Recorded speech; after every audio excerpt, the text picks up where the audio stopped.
4 hours had passed, and Ethan Cole was still sitting in the last chair along the marble wall of the most prestigious bank branch in Manhattan, watching men in tailored suits get escorted past him straight into private rooms.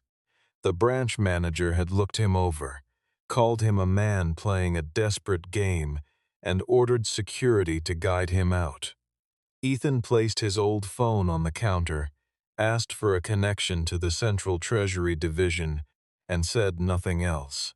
5 minutes later, $90 million left the building. The laughter stopped. The private elevator opened, the chairman of the board crossed the lobby at a near run, and he called the single father standing by the door with 2 words. "Mr. Cole, if you love a story where arrogance finally meets its bill, subscribe so you never miss the next one." The morning had started the way most of Ethan Cole's mornings did. Quietly, in a house that was always slightly too big for 2 people. He stood at the kitchen counter in the gray light of an early New York autumn, making toast and scrambled eggs while his 12-year-old daughter, Tessa, arranged her note cards across the kitchen table. For the third time, rehearsing the opening line of a science presentation she had spent 2 weeks preparing. She was not nervous about the science. She was nervous because she wanted her father there when she finished, the way her mother used to be there for everything.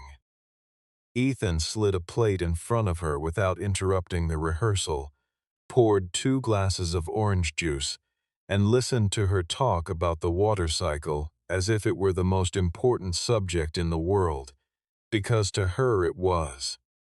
He had been a man who once managed security infrastructure for financial institutions across 4 continents, who had built a company worth more than $110 million, who had sat in rooms with Treasury secretaries and federal regulators.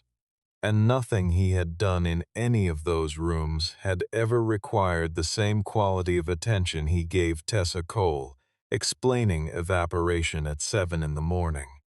He promised her he would be back before the final bell. It was a simple promise, the kind that should have been easy to keep. The errand at the bank was administrative. A limitation had been placed on his high-security account after an unusual login attempt flagged by the system, and the Central Treasury Division required in-person identity verification before restoring full access. Ethan also needed to initiate a transfer of $600,000 into a foundation account that was purchasing a building for a vocational training center he had been quietly developing for the better part of 2 years. The program was designed to help single parents re-enter the workforce and to provide technical skills training to veterans. He had not named it yet, but in his private notes it was always associated with Audrey, his wife, who had died 18 months earlier after a long illness that had changed the entire geometry of his life. He wore the old canvas jacket she had given him on his 41st birthday because it was the most comfortable thing he owned and because no one who mattered to him had ever once cared what he was wearing. He drove his pickup truck into Manhattan, parked in a garage 2 blocks from the branch, and walked in through the glass doors of Kingsley Dominion Bank's flagship location at 11 minutes past 9. The lobby was exactly what architecture critics called a power space. 20-foot ceilings, floors of pale gray marble, brass fixtures, and the kind of silence that made ordinary conversation feel like an intrusion. A reception desk staffed by 2 young professionals stood at the center, flanked by a waiting area with leather chairs arranged in a crescent. A separate wing, separated by frosted glass and a discreet door, was marked with a small placard that read Private Client Services. Ethan approached the reception desk, explained that he had been instructed by the Treasury Division to come in for identity verification and a high-value transfer authorization. The attendant looked at his jacket, then at his shoes, plain leather work boots that had been resoled once, and directed him to the general service queue without further inquiry. At the same moment, a man in a charcoal suit who had walked in behind Ethan was met by a different attendant and guided to the private client wing with a warm smile and a murmured welcome. Ethan took a numbered ticket from the machine on the counter. The number was 418. The screen above the service windows showed 417. He sat down in the last available chair along the far wall, beside a potted palm, and waited. The number 417 was never called. Neither was his. 25 minutes passed before Ethan walked back to the service desk and asked, with complete composure, why several people who had arrived after him had already been assisted. The teller who had initially directed him looked mildly uncomfortable. She entered his customer code, the alphanumeric sequence tied to his high-security account, and the moment the digits resolved on her screen, a yellow-bordered security notification appeared, with a prompt that read, "Manager verification required before proceeding." She excused herself and returned a minute later with Gavin Sutter, the branch manager, a 47-year-old man who wore his authority the way some men wore expensive watches, as though it were the primary fact about him. Gavin moved with the specific confidence of someone who had learned that most people would rather not make a scene, and he looked at Ethan the way a customs officer looks at a passport he suspects is forged. Starting at the shoes, moving to the jacket, arriving at the face with an expression of practiced skepticism, he asked Ethan where he had obtained the account code. Ethan explained evenly that it was his account code and that he had held the account for 11 years. Gavin accepted the documents Ethan offered: passport, driver's license, a corporate certification from Grayline Secure Systems, and a printed authorization form from the Treasury Division. But he did not look at them carefully. He looked at the balance figure on the screen, and the number he saw there, $90 million, listed under available funds, made him more certain, not less, that something was wrong. In his experience, a man with $90 million did not look like this. He said so loudly enough that 3 or 4 nearby customers could hear him clearly, though he framed it as concern rather than contempt, that someone of that account level would typically come in with a financial advisor, a representative, some kind of professional support. He was not quite saying the word fraud. He was simply constructing an environment in which fraud felt like the obvious explanation. A few people nearby turned to look at Ethan. Ethan did not react. He suggested, once, that Gavin call the Central Treasury Division directly and allow the verification to proceed through standard channels. He said it clearly, without irritation. Behind Gavin, Leah Benton was looking at the customer record with a different expression entirely. She was the deputy branch manager, 34 years old, and she had been in banking long enough to recognize the difference between a suspicious account and a flagged high-security account. The account designation on the screen read, "Strategic Founder, Executive Authorization Required." That was not a fraud flag. That was a classification reserved for a very small number of clients whose accounts were structured with additional privacy layers at the institutional level. She began to say something, but Gavin spoke over her. He told her that pursuing an unverified claim of this magnitude was not a productive use of the team's time, and he said it with the tone a man uses when he wants everyone in earshot to understand that he, and not the person he is addressing, runs this operation. He took Ethan's documents off the counter and told Ethan to take a seat while the bank's fraud prevention team reviewed his paperwork. He did not specify which team. He did not provide a timeline. He did not, as would later become clear, send the documents anywhere at all. As Ethan returned to the far end of the lobby, a businesswoman who had arrived just after the exchange was personally escorted by Gavin to the private client wing. Gavin touched her elbow lightly, gestured ahead of him with a small bow, and told her he was sorry she had been inconvenienced by what he called a security situation near the front desk. Ethan heard this. He said nothing. He sat down, took out his phone, and opened a notes application. At 9:41, he typed the first entry.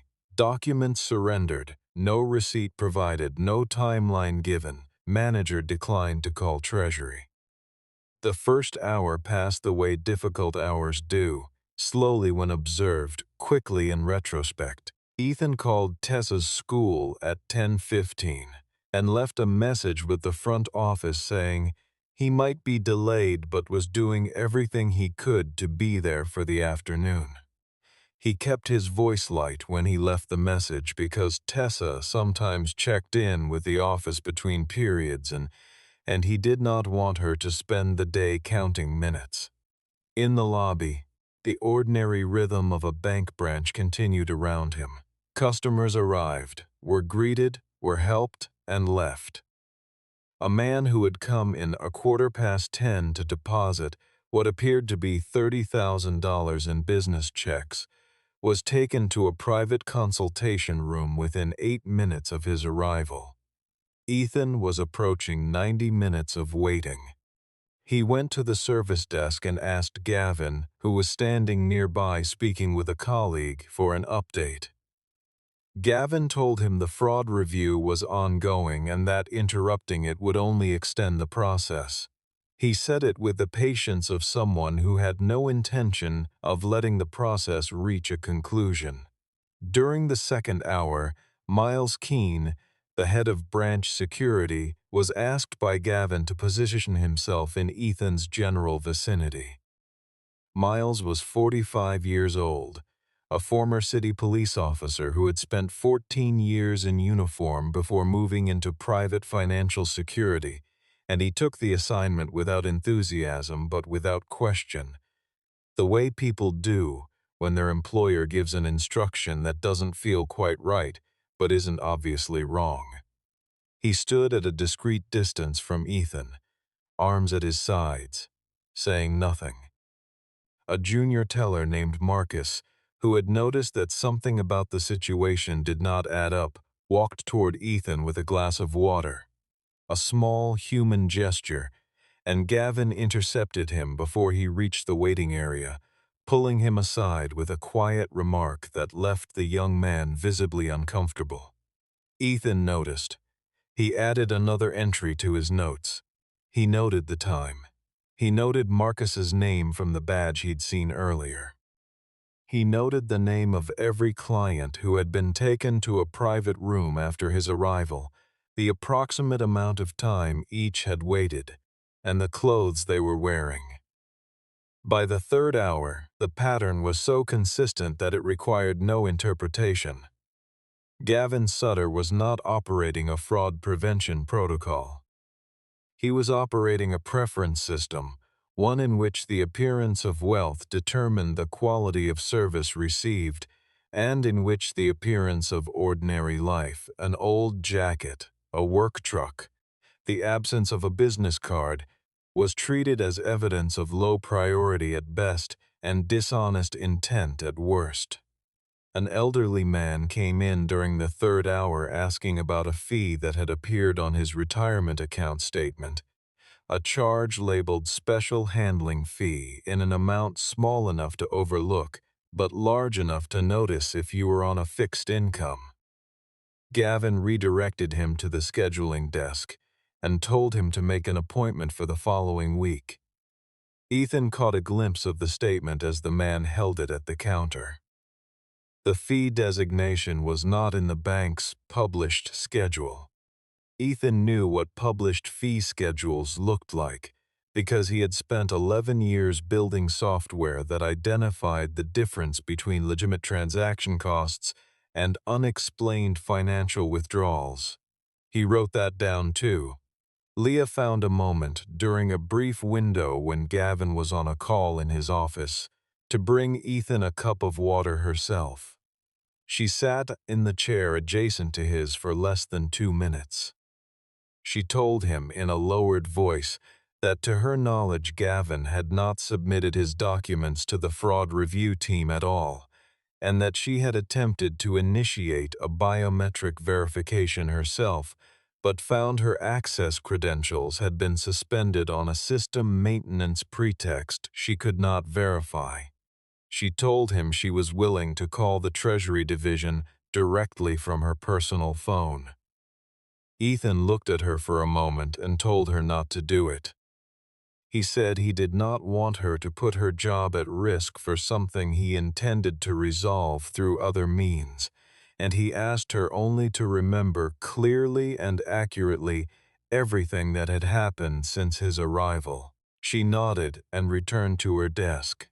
Gavin emerged from his office a minute later, saw where she had been sitting, and made a remark about staff fraternizing with security matters that was clearly directed at Leah and clearly designed to be heard by the people around her.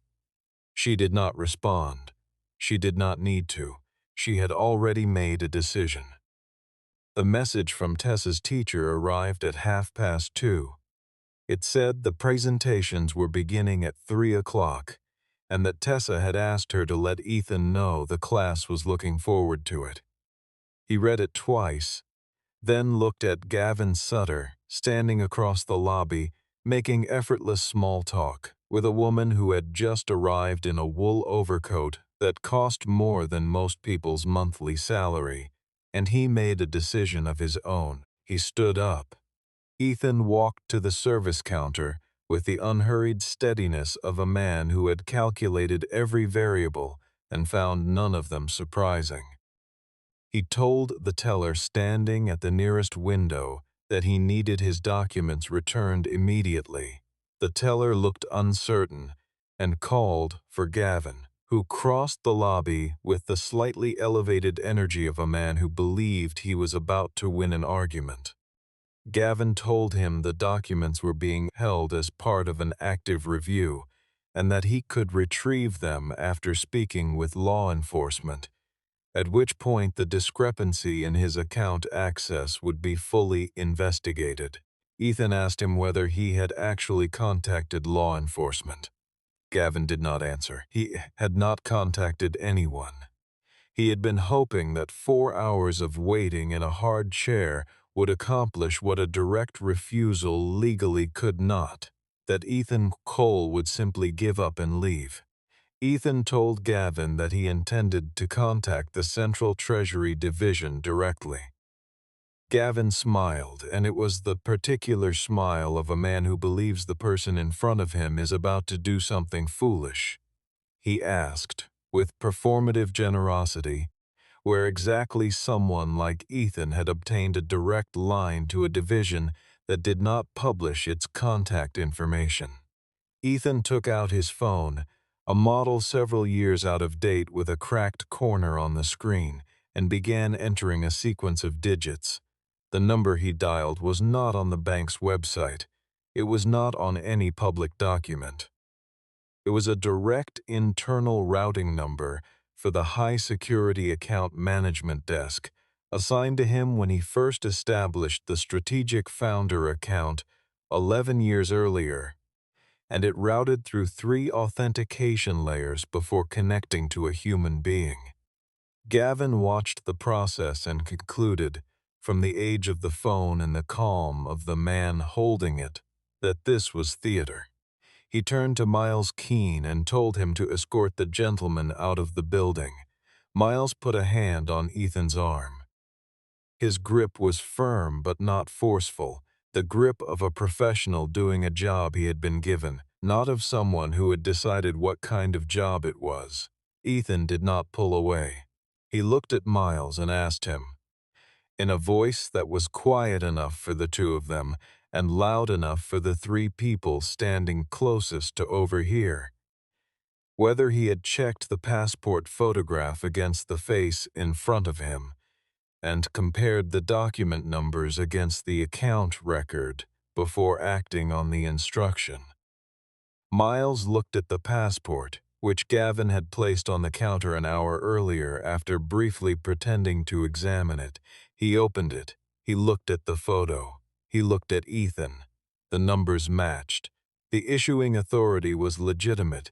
The expiration date was valid. He lowered his hand. Gavin told him to continue with the escort. Miles said, with the flat certainty of a man who had spent 14 years making quick decisions in the field, that he wasn't going to remove someone whose documentation was in order. Ethan spoke then, in a register that carried through the marble lobby the way sound carries in a cathedral, not raised, just clear. He said that he had come to this branch at the direct request of the institution's own Treasury Division. He said that he had provided every form of identification the bank had asked for, and several it had not. He said that he had been held for 4 hours without a single legal basis for detainment, without a formal fraud report, without any documented review process, and without the return of his personal property. He said that if the bank was not prepared to honor its obligation to its depositors, he would transfer his assets to an institution that was. Gavin laughed then, a short, dismissive sound, and said that a $90 million account existed only in the imagination of the man claiming it, and that he was welcome to transfer exactly as many imaginary dollars as he pleased. The call connected. The voice on the other end said, "Kingsley Dominion High Security Account Management. How may I verify your identity?" Ethan read his customer code. He provided his spoken authentication phrase.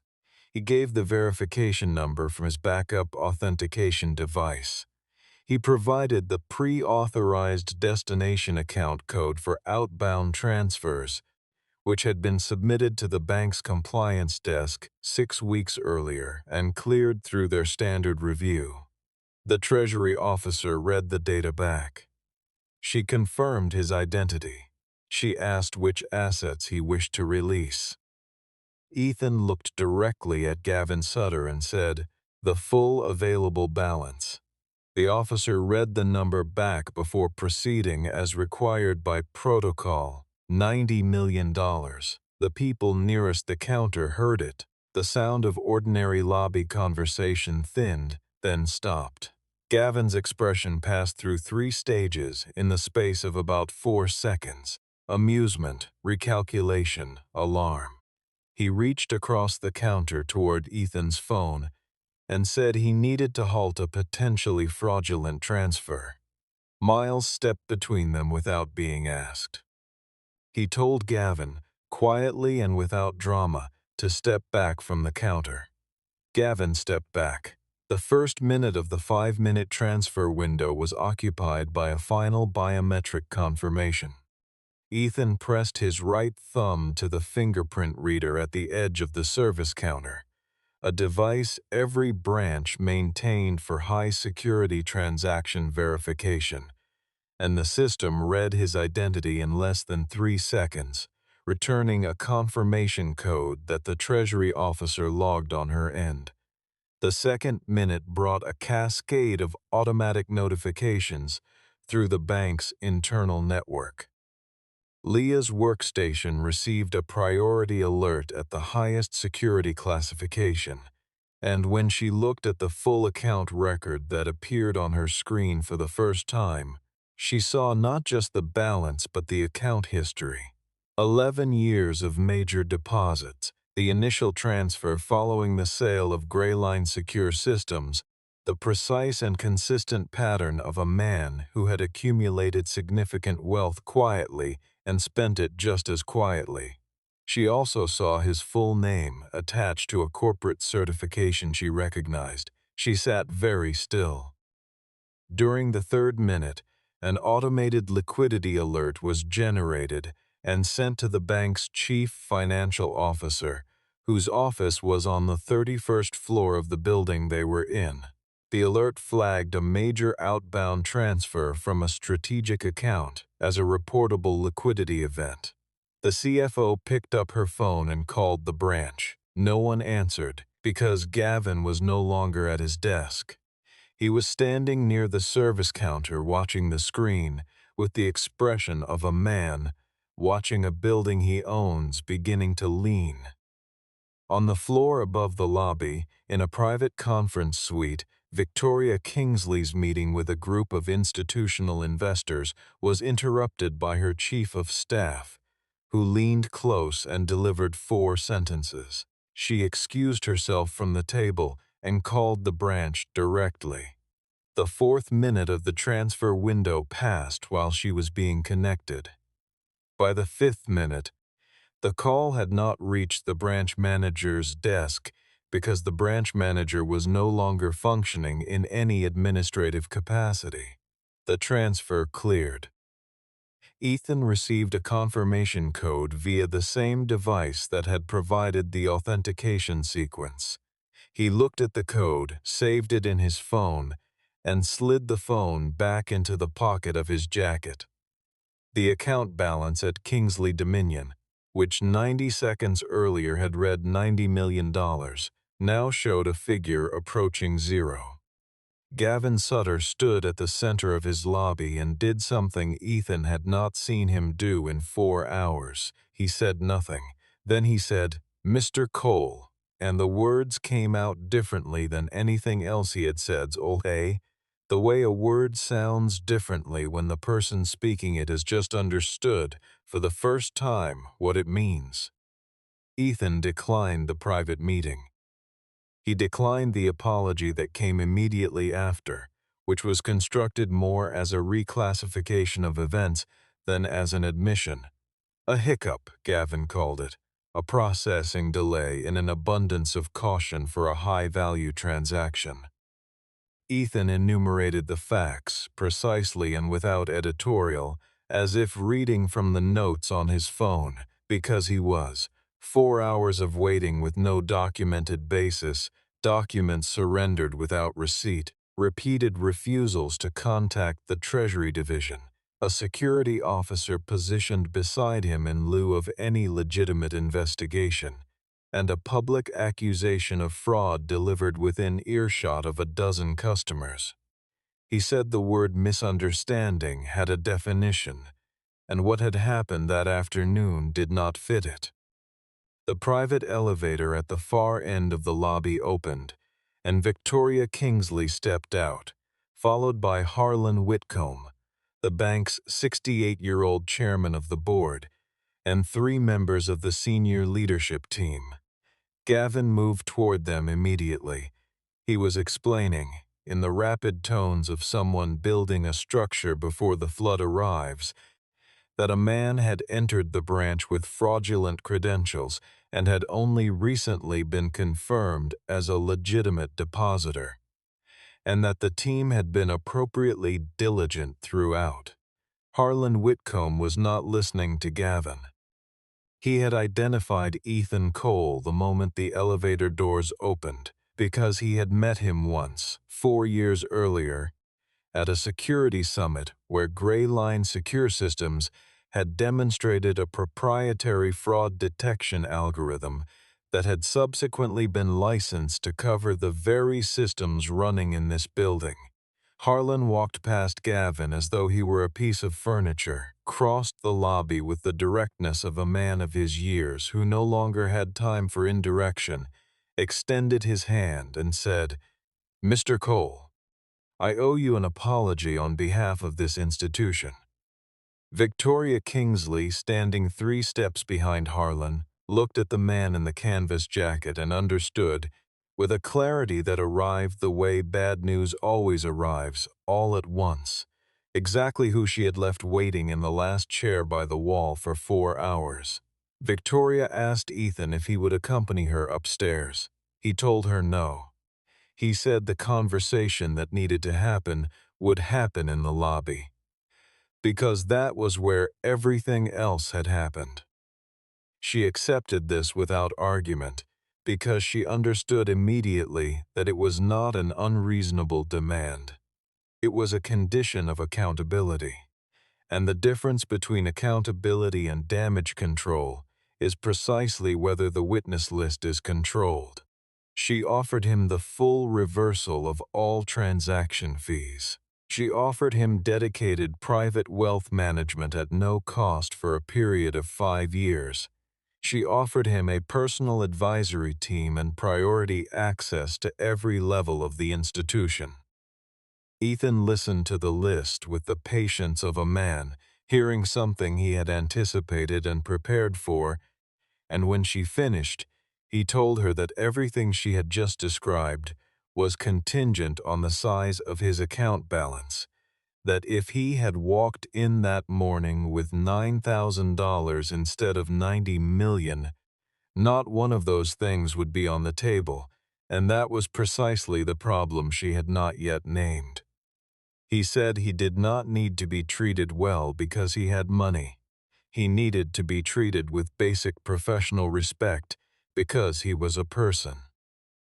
He said the two things were not the same, and the lobby of her flagship branch had spent the last 4 hours demonstrating the difference in the clearest possible terms.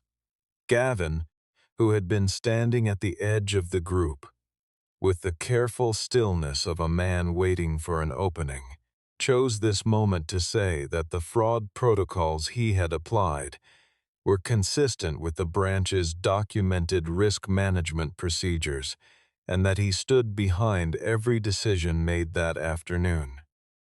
The silence that followed this statement was the kind of silence that only happens when a room full of people simultaneously realizes that one person in it has profoundly misunderstood the situation. Leah Benton spoke before anyone else could. She said that no fraud protocol had been initiated.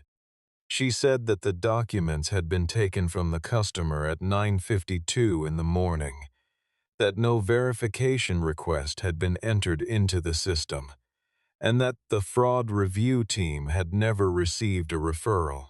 She said she had the time-stamped system logs to confirm all of it. Gavin told her she was inexperienced, that she was confusing administrative sequencing, that she was speaking out of turn. He said it quickly because he was running out of options. Ethan placed his phone on the counter, screen up, showing the notes he had been keeping since the moment his documents were taken. Timestamps, staff names, client names, the sequence of denials, the exact wording of Gavin's public accusation, the time the security officer had been assigned to stand beside him, and the gap between that moment and the moment any actual fraud review process would have required to be initiated if one had been initiated, which it had not. Victoria looked at the phone. Then she looked at the security camera mounted above the service counter. She asked her chief of staff, who was standing at the edge of the group, to pull the lobby footage for the past 4 hours. She already knew what it would show. She had worked in institutional finance long enough to recognize the shape of a pattern that she had chosen.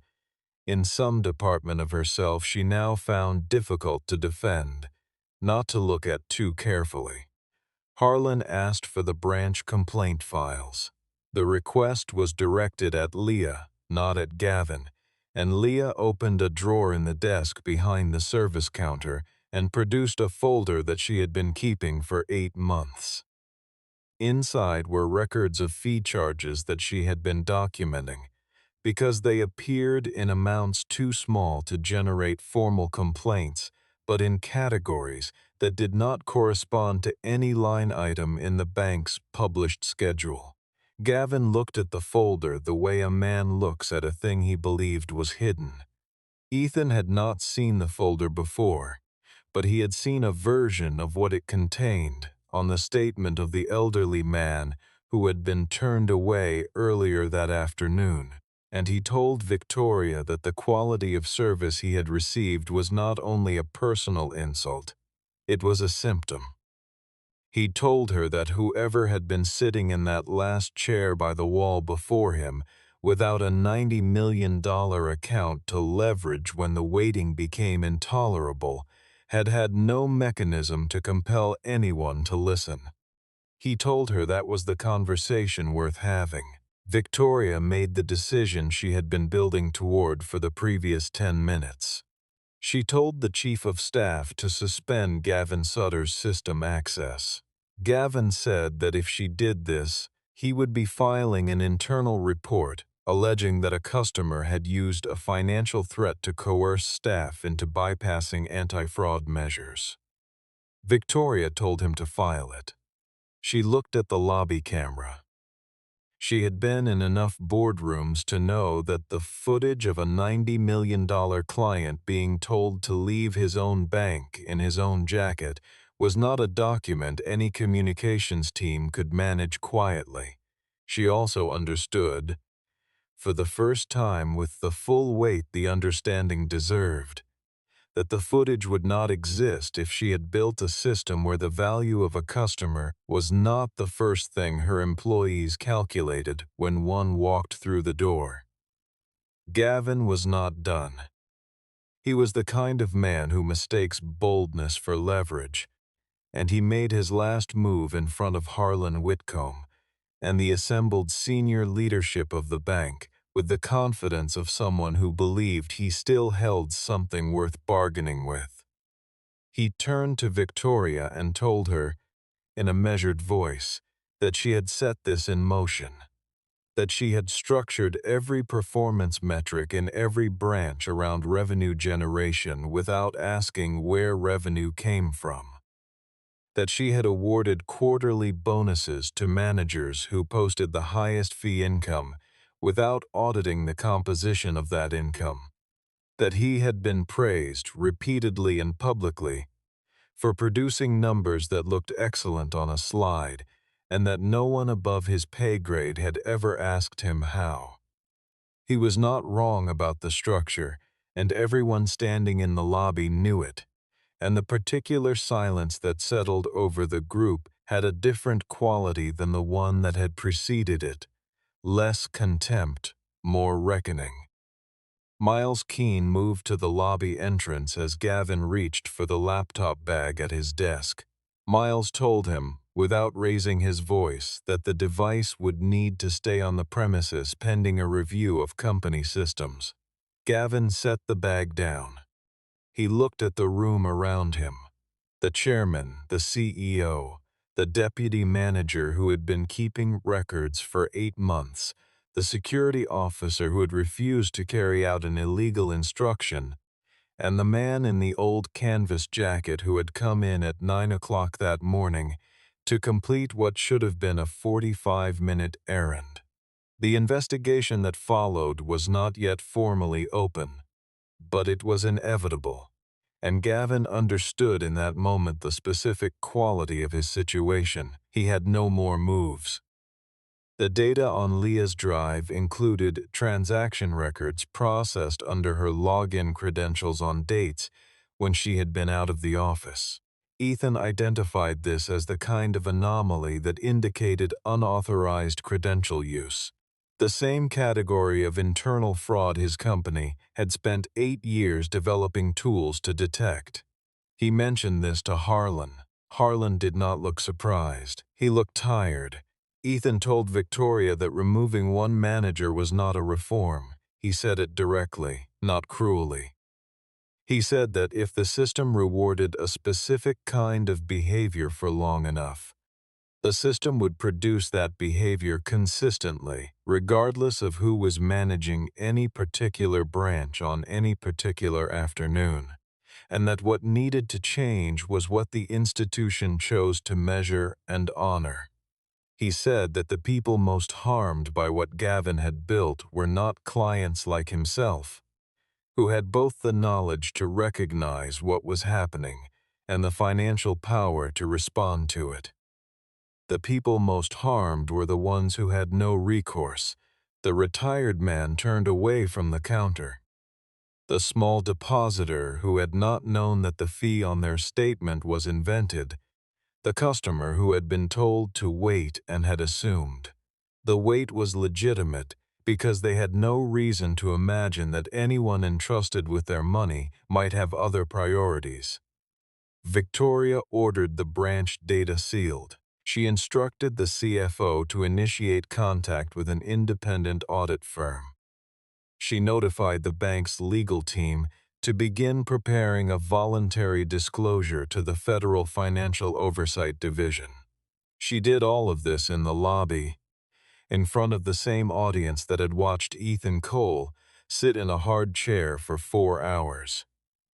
Then she looked at Ethan and told him that the board would need to meet within 48 hours and asked if he would be willing to participate as an independent advisor.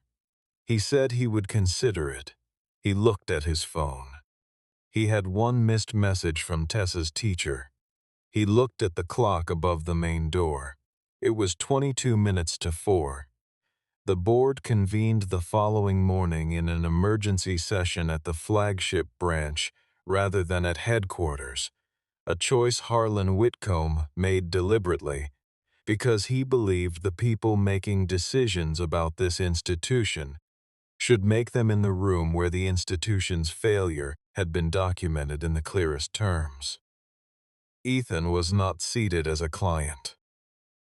Harlan placed him at the table in the capacity of an independent systems consultant, which was an accurate description of what he had once been professionally, and which allowed him to speak with authority about the internal mechanics of what the audit was likely to find. The security footage from the previous day was reviewed in its entirety. The board watched Gavin Sutter conduct 4 hours of administrative theater, dismissing documents without reading them, directing a security officer to stand beside a seated customer, ushering other clients into private rooms with theatrical warmth, and making a public statement that a legitimate depositor was likely engaged in criminal activity, all while the Central Treasury Division was standing by with Ethan's pre-cleared transfer authorization logged and waiting. No one in the room spoke during the footage review. No one needed to. The preliminary audit results, which arrived within 36 hours, identified more than 800 accounts that had been charged fees in categories not reflected in the bank's published schedule, spanning a period of approximately 3 years. The total amount of improperly collected fees exceeded $2.8 million. The majority had been taken from accounts belonging to customers in lower income brackets, older depositors on fixed incomes, and small business owners who had neither the financial literacy nor the institutional access to identify or contest the charges. Gavin had been structuring the branch's reported performance metrics in a way that absorbed those charges as undifferentiated revenue, and the size of each individual extraction had been calibrated to fall below the threshold that typically prompts a formal customer inquiry. The methodology was not invented spontaneously. It had been refined over time. Miles Keene was asked to provide a statement to the fraud investigation team, and he did so in full, recounting Ethan's composure, the completeness of his documentation, the absence of any conduct that could have legitimately triggered a security protocol, and the specific moment when he had made the decision to stand between Gavin and Ethan's phone. He described it simply.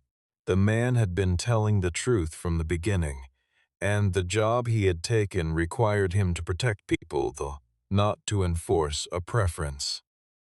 Gavin Sutter was formally terminated and referred to the Financial Crimes Division of the relevant federal regulator.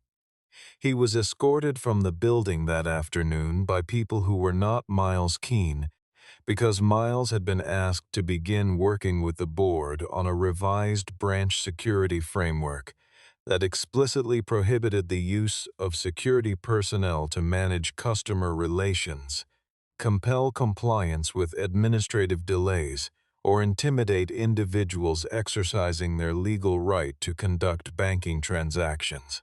Ethan did not feel satisfaction when Gavin left. He felt something closer to the absence of a problem, which is not the same thing, and the difference matters. He told the board that the question now was not what consequences one person faced, but what structures the institution was willing to build and maintain so that the next branch manager who discovered it was easier to take fees than to earn them would be operating inside a system that made that choice visible and costly rather than invisible and rewarded. Victoria Kingsley stood before her branch staff that afternoon and said something she had not prepared and did not read from notes. She said that the institution had confused the accumulation of wealth with the creation of value, and that the difference between the two had been demonstrated the previous day in terms she could not reinterpret. She said that the bank had treated the absence of expensive clothing as evidence of low worth, and that this was a moral error and an operational one, and that she took responsibility for a culture she had incentivized without auditing. She announced 5 commitments, which Ethan had outlined in writing and submitted to Harlan the previous evening. Full restitution of all improperly collected fees, with interest, to every affected account. Establishment of an independent whistleblower protection office reporting directly to the board. Elimination of appearance-based service differentiation as a documented standard in every branch protocol. Integration of ethical conduct metrics into management performance reviews, and public release of the audit findings. She did not announce that the bank would be getting the $90 million back. Ethan had not offered that, and she had not asked. Leah Benton was offered a new role, Director of Branch Operations, with authority to implement the revised Client Services Framework. She accepted. The $90 million settled into Holloway Federal Bank by the following morning. Holloway did not release a statement. The transfer was a routine institutional transaction and generated no public record beyond the standard regulatory filing. But in the specific world of large-scale financial relationships, where the movement of significant capital is noticed not because anyone announces it, but because the people managing it talk to each other, the news moved efficiently. Within 2 weeks, a coalition of charitable foundations that had been in the process of engaging Kingsley Dominion Bank to manage a pooled philanthropic fund of $310 million quietly removed the institution from consideration. The coalition's administrator sent a brief communication that cited no specific incident and invoked only a standard due diligence review process. Victoria understood what it meant. Harlan understood what it meant. The number was not discussed publicly, but it appeared in the board's private accounting of the full cost of 4 hours of arrogance, $90 million in immediate withdrawal, $310 million in lost future management opportunity, and an audit liability that would cost the institution an amount that would take years to calculate precisely but months to begin paying. Leah's promotion was effective immediately. In her first week as Director of Operations, she worked with Miles to redesign the lobby service flow so that every customer who entered the branch received acknowledgement within 3 minutes of arrival, that service timelines were posted on a visible display above the reception desk, and that a printed card with a direct complaint line, reporting to a body independent of branch management, was available at the entrance. The line was answered by a team outside the branch's reporting structure. Customers who called it received a response within 24 hours. None of this was complicated. All of it had been possible for years. Victoria used her annual performance bonus, which she declined to accept, to establish a remediation fund for the customers whose accounts had been improperly charged. She did this quietly, without a press release. Ethan found out through Harlan, and he did not comment on it publicly. He did register it privately, the way you register a thing that was insufficient but was not nothing. He sent the $600,000 transfer to the Vocational Training Foundation's account through Holloway Federal. The transfer cleared in 4 minutes. The building purchase was finalized 3 weeks later. He told Tessa about the delay on the night he got home, sitting at the kitchen table with the note cards she had left out after her presentation, which her teacher had recorded so Ethan could watch it later. He told her the truth in the simplified, unsentimental way he always told her the truth, that he had stayed in the bank longer than planned, because something had been wrong there, and walking away before it was addressed would have meant leaving it wrong. Tessa asked him whether he had fixed it. He said some of it. She asked whether some of it was enough. He thought about that for longer than she expected, and then he told her it depended on what happened next, and that was a different kind of answer. The training center opened on a Thursday afternoon in the late spring, 6 months after the day at the bank. It was a 4-story building in a neighborhood that had been declining steadily and was now, with some investment, beginning to reverse. The entrance was warm and well lit and had been designed by the first cohort of program participants, who were themselves construction workers, electricians, and Finnish carpenters updating their certifications. The name on the building was Audrey Cole Workforce Institute. Victoria Kingsley came to the opening without her car, without her assistant, and without a single member of her communications team. She stood at the back of the room during the short ceremony, and afterward she walked to where Ethan was standing and told him that all improperly charged accounts had been made whole, that the audit report had been filed with the federal oversight body and was available to the public, and that Gavin Sutter was facing 3 federal charges relating to financial fraud and unauthorized use of employee access credentials. She told him the bank's revised management compensation framework had been approved by the board and would take effect at the start of the new fiscal year, and that ethical conduct metrics now carried a weight of 30% in every manager's annual review. Ethan listened. He thanked her for coming. He did not offer to move his money back. She did not ask him to. What she asked was whether the institute would be open to hosting financial literacy programming developed in partnership with the bank. Free workshops, offered at hours accessible to working parents and veterans, with no product sales and no client recruitment. He considered it. He said he would think about it, and that she should send him a curriculum outline, and that if the content was genuinely educational and the commitment was long-term and verifiable, he would bring it to the Institute's advisory board. It was not a yes. It was a conditional process, accountability demonstrated over time rather than purchased in a single transaction, which was the only kind Ethan Cole had ever trusted.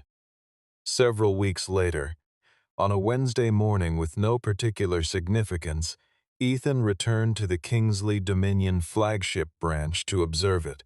He told no one he was coming. He wore the same canvas jacket. He pushed through the same glass door and walked across the same marble floor. A teller named Derek looked up from behind the nearest service window, made eye contact, and said, "Good morning. Welcome in. Is there something I can help you with today?" It was not extraordinary. It was not above and beyond. It was exactly what should happen when a person enters a bank: acknowledgement, respect, a question oriented toward service rather than assessment. Ethan said he was there to check on a transfer record and would need about 15 minutes. Derek told him his wait would be approximately 6 minutes, offered him a seat anywhere he liked, and returned to the customer he was helping without a pause in the transaction. Ethan sat down in the chair nearest the window, not the last chair along the far wall, because there was no reason to sit in the last chair any longer.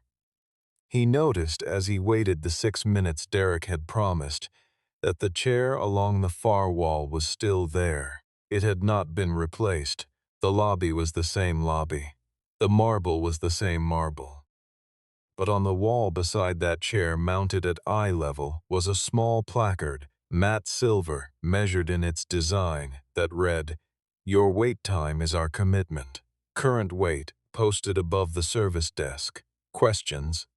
Call our client support line, and it gave a 10-digit number.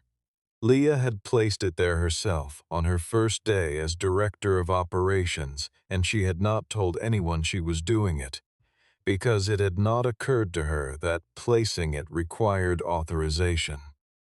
She had simply done what needed to be done, the way she had been trying to do since the day she had first seen Ethan Cole's account classification and understood what was happening. Ethan's phone buzzed as he was leaving the branch. It was Tessa. She wanted to know what time he was picking her up. He checked the clock above the door. He had 11 minutes. He was 2 blocks away. He wrote back, "On my way." He was out the door before the message delivered. The marble lobby of Kingsley Dominion Bank continued its morning as it had been continuing it since he arrived. People coming in, being greeted, being helped, leaving, and no $90 million changed hands, and no executive came running, and no one needed to be fired. A man in an old jacket had been treated like a customer.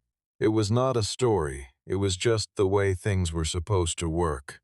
Kingsley Dominion Bank would spend months calculating what 4 hours had cost them. The figure kept growing.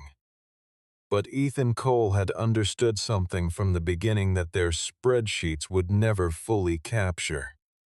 The 4 hours were not the mistake. The mistake was the thinking that made the 4 hours feel reasonable. The quiet institutional certainty that a man's worth could be read from his clothing before he ever opened his mouth. The $90 million had left the building in 5 minutes.